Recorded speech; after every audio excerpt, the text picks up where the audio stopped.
लोगोफोर दैमारि blog YouTube चेनेलाव नोंथांमोन बयखौबो बरायबाय आसा खालामो नोंथांमोना बयबो मोजाङैनो दङ आरो आंबो मोजाङैनो दङ नै लोगोफोर आं दिनै फार्स्ट टाइम माने फेस देखायनानै मोखां देखायनानै भिडिअ लानानै फैदों बेनो आंनि फार्स्ट टाइम माने भिडिअ नङा आरोना मोखां देखायनानै भिडिअ लाबोदों बेनि सिगांबो आं मोनसे बा मोननै भिडिअ एगारखांबाय नाथाय रावबो नायाखै आं माने फेसबुकफोरावबो होआखै आरोना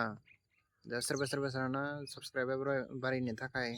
फेसबुकआव होबा साबसिन जागोन नामा होननानै आं बिदि खालामाखै आरोना आं जानला मानला फार्स्ट टाइम माने बिदिनो डाइरेक्ट सिदा इउटुबाव होथारनो होननानै लानानै फैदों सिगाङावबो ट्राइ खालामदोंमोन माने बारे फेल जाबाय थादों माने गोबां खामानियाव फेल जादों आरोना ओंखायनो आङो फार्स्ट टाइम नोंथांमोननि मदद मोनगोनदां होननानै फार्स्ट टाइम माने भिडिअ लानानै फैदों आरो भिडिअखौ मोजां मोनोबा लाइक खालाम कमेन्ट खालाम शेयार खालाम साबसक्राइब खालाम आं डिउटियाव दङ दिनै माने डिउटियाव दङब्लाबो डिउटियावहाय थानानै अन डिउटियाव थानानै भिडिअ बानायनो हाया आरोना थेवबो आङो माखासे रिस्क लानानै बा सिरि गोदोरनि जानगाराव थानानै माने भिडिअखौ बानायदों ओंखायनो नोंथांमोना भिडिअखौ नायलांबाय था आं दङ दायो जिथु इन्डिया आरो नेपालनि जिथु बर्डार इन्टारनेसनेल बर्डाराव आं माने दङ आरोना इन्टारनेसनेल बर्डाराव थानानैबो माने भिडिअ बानायदों आङो दिनै बोथोरा एसेबां माने मोजां नङा अखा बोथोर अखाजों लोगोसेनो माने दोमैलुबो आरो अखाया एसेबां हायाखै आरोना फ्रि फ्रि थाइफ्रिदों माने गारदों हादों बिदिनो जाबाय थादों माने एसे बारबो बारदों आं बिहार रायजोआव दङ बिहार रायजोनि आरिया होननाय जिल्लायाव दङ आं दायो जिरायना दङ माने इन्टारनेसनेल बर्डारावनो दङ आरोना एसेबां माने बे पाकिस्तान बर्डार बा बांलादेश बर्डार बायदि नङा जोंनिया बेहाय माने नर्मेल बेहाय जेबो जाया माने पाकिस्तान बर्डाराव जेरैबायदि गावलायनाय जाबाय थायो बा फायारिं सोलिबाय थायो बेबायदि नङा जोबोद नर्मेल बेहाय एसेबां गिनांगौबो गैया आरो मोनसे दङ जोंनिया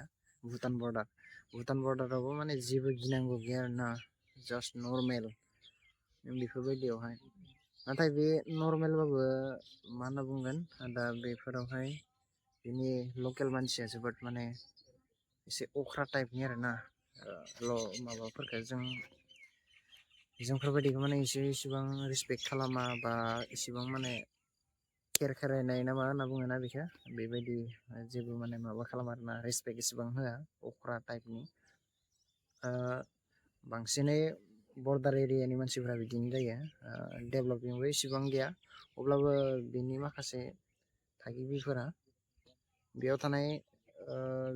गामियारिफोरा माने बांसिन माइ आबादजों लोगोसेनो माने जुखामनि आबाद मावो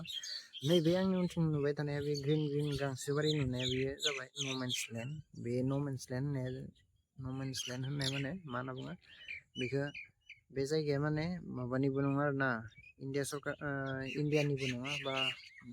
नेपाल गभर्नमेन्टनिबो नङा मोननैबो माने मा होनना बुंगोन मोननैबो हादरनि गोलैयो आरोना मोननैबो माने रावबो क्लेम खालामलायनो हाया बे जोंनि बै जोंनि होननानै क्लेम खालामलायनो हाया माने बेखौनो न'मेन्सलेण्ड होननानै बुङो बेवहाय माखासे माने सिमा माने फेन्सिं वायार गैया आरोना खिन्थु फेन्सिं वायार गैयाबाबो मोनसे पिलार दङ खुन्थाफोर दङ पिलारखौ हायोबा देखायनो नाजागोन बा हायाबा बिदिनो थागोन भिडिअ बेफोरखौ लाबोनाया एसे माने रिस्कि जायो ओंखायनो आङो दायो ओरैनो जास्ट नोंथांमोननो फोरमायबाय आङो दा बर्डाराव जानानै दङ ओंखायनो आंनि भिडिअखौ मोजां मोनोब्ला लाइक खालाम कमेन्ट खालाम शेयार खालाम साबसक्राइब खालाम जाय एसेनोसै दिनैनि थाखाय